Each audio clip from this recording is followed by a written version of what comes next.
Hello, my podcast people, and thank you for joining me for yet another episode of my favorite podcast. I remembered to take the headphones off today. You can't see me if you're listening, but if you're watching on the YouTubes, one, thank you, and two, I remembered today. So it is Thursday, October 5th. If you're listening to this or watching this when it drops, and we are talking about whether or not authenticity can hurt your brand. But before we get into that, I got a few other things to talk about. First, if you listened on Monday, or maybe you didn't listen, so maybe go back. Episode 515 drops on Monday. That was part one of Business and Bullshit with my bestie. Co-hosting that with my business bestie, Jill Fit, aka Jill Coleman. And it's a little taste test, we'll say, of perhaps a new show that we may or may not drop next year. Kind of depends on how it goes. But we are putting together a 4-part series. It's going to drop every Monday, the first 4 Mondays in October. We're talking all things online business. Each episode is going to have a different theme, different topic. The first one was basically about doing the thing, what it takes to make it in the online business space and our journeys and things like that, how we got into it. We'll be doing another one next Monday and for the following 2 months after that. I'm excited about it. We did the first one using Riverside, so we did it remotely. But I want to lean into doing it in person. We haven't recorded the second one yet. As of the day that I'm recording this episode, we haven't recorded it. But when you listen to this episode, right, this is so weird how it works. When you listen to this episode, we will have recorded it. But haven't recorded it yet, and I'm kind of wanting to do it in person, but it just adds so many layers when you do that. So we're going to see. We have the audio to do it in person. We've done in person before, but the video part. So I'm kind of like, So we'll see. But definitely tune in. It'll be on this podcast. It'll be on Jill's podcast, Fit With You. We'll put it on the YouTube. So stoked about it. Want to make sure that I announce it just in case for whatever reason you missed it or you're like, what the fuck was that? There's 3 more of them coming your way. A little life update. So went to Dinah Shore. I did an episode, I don't even know how long ago, talking about the fact that I was going to Dinah. Dinah is a big homo event. So much fun. It's in Palm Springs. Really, for me, the most fun part is that I rent a nice house and go hang out with friends. So hung out with friends. Some of you that listen to this may know Christina Holland. She came. Micah Riot came with their partner, Liz. So that was really cool. Micah interviewed me for their podcast, Ink Medicine, and then just that friendship blossomed from there. And it was just great to have them there. But the house was dope. Woke up in the mornings and went in the hot tub. And I should say I woke up on the first morning and went in the hot tub. After that, I didn't go in because I slipped. The house's Palm Springs, the decor there is mid-century modern, but it's kind of fused with Art Deco. And the floors are all white and like whatever material that is, and they're shiny and slippery. And I slipped and busted my fucking toe wide open. Like this thing I held together with prayers after that and a lot of glue. So I didn't go back in the hot tub because I was like, probably shouldn't do that. So this was the first day. So that's quite unfortunate. But the other people went in and I put my other leg in and it was great. It was a great fucking experience overall. Again, to me, the house is the best part, but went and did that. Caught the Dinah flu, so maybe you can hear it in my voice where you just drink a lot, right? Is that part of the reason that I busted my toe? Maybe. Right. But it wasn't like I was like, sloppy drunk. I literally just stepped and it was wet and I didn't fall down. So I'm like, if I was that drunk, maybe I would have fallen down. But I caught myself on the top of my foot. And I think the reason, honestly, that I split my toe open was that I was in the hot tub for so long. I was in the hot tub all day. I went in the pool a little bit, then back into the hot tub. And I think my skin integrity was just 0 at that point. And then it split open. But definitely caught the Dinah flu. Feeling pretty good, but not really good. And hopefully it resolves itself this week. I got a lot of folks coming into town as well. Things to do this week. Got a party to go to. A surprise party that's themed, and I'm really, really stoked about that. So stay tuned for pictures of that. It's a surprise, though, so the pictures will go up after the surprise is revealed. But I'm like really, really excited about that. If you're watching this video, you'll see I have some rock tape on my shoulder, also from a Dinah injury. And I wasn't even doing anything crazy. If you can guess what the injury was, I will give you nothing but praise. I'll give you praise. But it was really cool to come home as well and just be excited about coming home. And I've been excited about coming home since I moved to California, but it was cool to share that experience this time with Lex. And she was like, I'm just so excited to go home and go back to our home and our life. And I was like, yeah, it's the fucking best, right? So before I was just excited to go back to the apartment I was living in and Roop's. And now to be excited to go back and spend it with this person, with Lex and the dog, of course. It's just really cool. Is great. So that was exciting.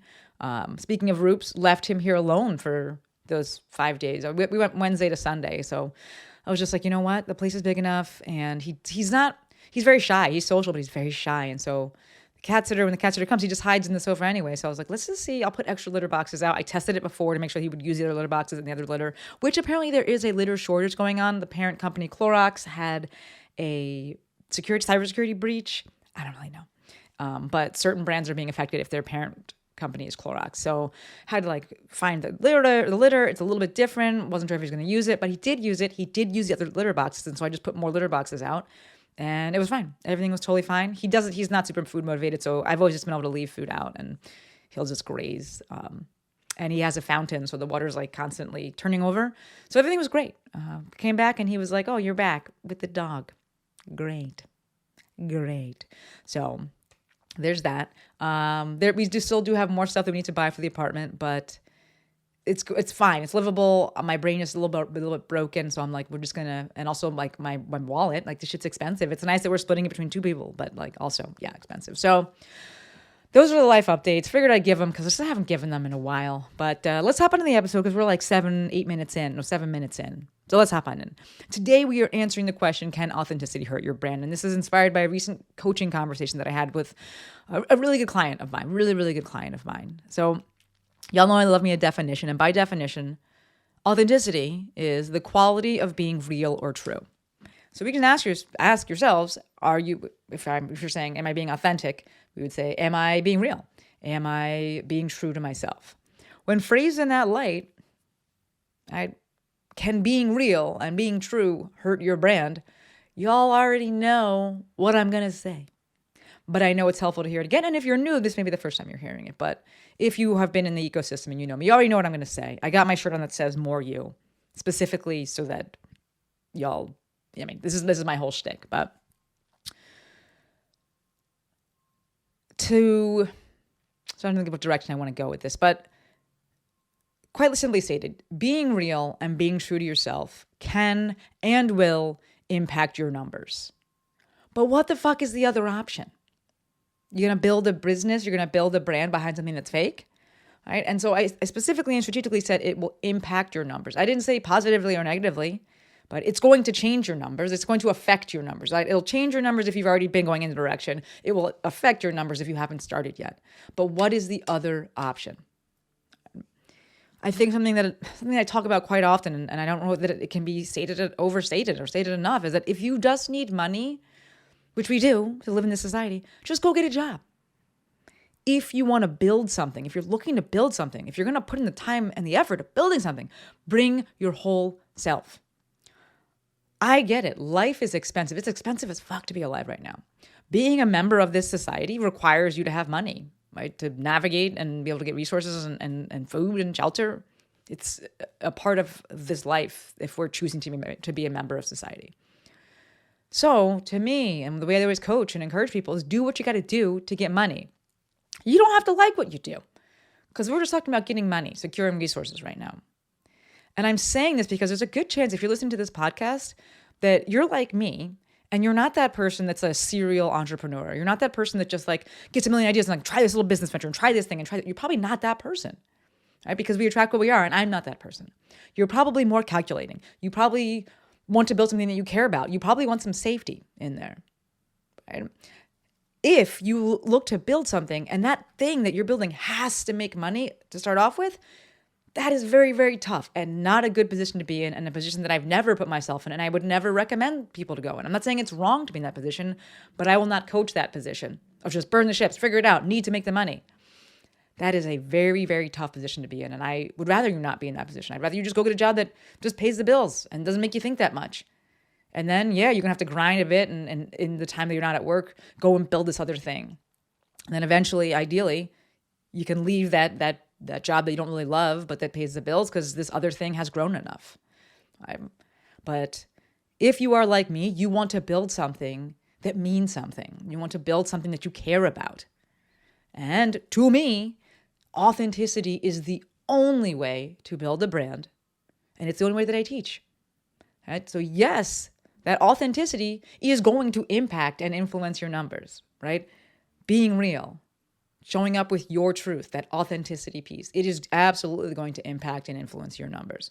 If I rip the Band-Aid here and speak bluntly, authenticity opens things up to people not liking you.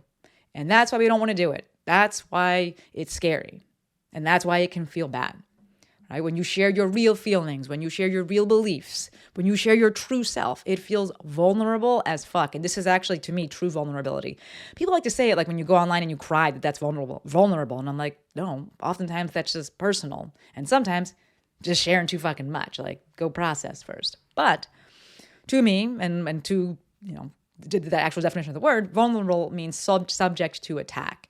And when you put yourself fully out there, you very much feel that you are subject to attack. When you're saying, this is the real me, this is what I truly believe. It feels like a personal attack because you've shared that most, personal side of things. I realized before that I said with the crying that it can be personal, but that's probably not the right word that I meant. It's oftentimes just, I don't know. We'll make an episode about that in terms of what people perceive to be, or what people have I'll say mistakenly categorized as vulnerable versus what is likely and by definition and truthfully being vulnerable. But in this case, when you share yourself, which maybe you're crying while you're sharing yourself, that's different, right? But when you share yourself, I get it. It can feel like, holy shit, subject to attack. Absolutely. I think that the reality here, and the lesson we know, is that not everyone is going to like you. But I think maybe perhaps a bit more of what the issue is, because I think we all kind of know that, and we've heard it a million times. I think perhaps what it becomes a bit more bothersome and feeling is that as you sit with this and as you move through this and as you lean into authenticity, you're going to realize that people like other people more than they like you. Because I think it's one thing to have people not like you. I think we're kind of okay with that when we be like, fuck that person, whatever. But when people still like you, but they like someone else more, and you're like, but what about me? And we got to learn to be okay with that. And I think that is maybe something that we can sit with more, and that we can talk about more, because I think that what actually gets discussed the most is that not everyone's going to like you. You're not going to be for everyone. And I think that maybe we're actually okay with that, especially if you're more of an intermediate or, intermediate or advanced business owner. I think for me as well is the fact that that they like someone else more. And you're like, but why? Right? So from a numbers perspective, right? Because we just talk about we'll say the emotional side of things. But from a numbers perspective, leaning into authenticity, if that brings with it new messaging or a new direction, your numbers will not stay the same. They could go up or they go down, but they're not going to stay the same. And oftentimes they go down or they change in a way that we don't like. And that's when someone's like, is my messaging wrong? Am I being too authentic? And I don't think you can be too authentic, by the way. No, the limit does not exist. But when you lean into this new direction, right? If you had an audience and you lean into a new direction, when you had an audience and you lean into authenticity, if that authenticity piece brings with it a new direction, people may leave. They may leave the ecosystem, and understand that that's okay, right? People entered the ecosystem for a specific reason, and they got used to specific messaging. They got used to receiving a certain type of product, having a certain type of problem solved. If you change that product, if you change the problem that you solve, if you change the messaging, don't be surprised if they leave. That's okay. We want them to leave, right? Autonomy is sexy. The biggest example I can think of is when athletes, CrossFitters, switch to pregnancy and postpartum content. I'm not going to follow you anymore because I don't care. I'm happy for you, but I don't care. I came in to see this thing, and now it's this stuff, and that's totally fine. Imagine if you were in a physical store and you went there for shoes, and then suddenly they started selling cars. I don't fucking know. Something different. You'd be like, well, that was cool, but I don't want it. Bye. Yeah, some subset will be like, I just love this brand, and I'll if I need this thing that they're serving, I'll go and order from them. That absolutely can exist, especially if you've built a lot of trust. And if your pivot is more so in the problem you solve, not in your whole values and things like that, that can absolutely happen, right? But we got to be okay that if you change directions, the people and the numbers will likely change, right? Circling back to the coaching call, I will always champion this shift. And this is the discussion that I had with this client. I will always champion this shift in terms of leaning into more authenticity because I champion longevity and sustainability. And the only thing that is truly sustainable is being true to yourself. This is really what I do, right? At the heart of my coaching, at the heart of my work, this is what I do, right? I help people learn about themselves, lean into themselves. I hold up a mirror. I think that one of my superpowers is really, truly seeing people. Right? We can't force someone to see themselves faster or be willing to lean into and show up as themselves faster. I help people confidently and fully show up as themselves. And so that's what the call and that talk was all about. And so, yes, I will always champion that pivot, that shift into leaning into more authenticity. I'll also say, consider this, preemptive permission for you to lean into your truth as your truth changes. Right? This is a little bit different than switching your niche.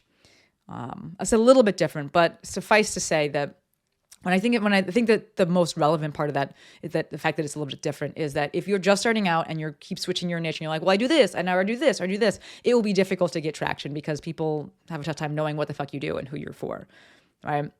But yes, I will champion that journey that I want you to lean in and figure out what your thing is, what your niche is. But I also am all about managing expectations. And if you're jumping around, that journey is going to be slower. And yes, it's going to impact your numbers, right? So it's the same in regards of the whole message of this episode, which is showing up with authenticity and leaning into more authenticity. It will impact your numbers, right? But quite simply stated, I think that it is the only way to build a sustainable personal brand. Right? More you is better. All right. Looking at the time, gonna wrap it up. I got no reviews to read today, but I will ask for a reading. I said a reading. That's wrong. I have no reviews that I'm going to share with you today or read to you today, but I will ask for a rating, mainly because we're at 249 ratings, which is like the stars. And I'm like, let's get this number up. I love it. Let's get to 250. Let's get to 251. All you got to do is tap the stars, preferably 5. Why are we out here tapping 3 stars? That's weird. Why are you still listening but tapping 3 stars? So if you're loving the podcast, you're picking up what I'm putting down, you want to help me out, you want to show some love, just give it a little tap on there. Preferably 5 stars. Don't forget, as well, next Monday, we got episode number 2 or part number 2 of Business and Bullshit with my Bestie that's going to drop. And what are you talking about next week? I'm going to click around. Don't cut this out, Courtney. Just leave it in. Next week, we are talking about, where is it on here? Standing out. Ooh, fun. All right, first week was doing the thing. Next week's going to be about standing out in the Space. And the episodes, Jill and I like to talk. So I think the first episode was about an hour. So who knows how long this next one will be, but there will also be some bullshit in there. So come hang out with us. All right. Hope you enjoyed today's episode. As always, endlessly appreciative for every single one of you. Until next time, friends, Maestro out.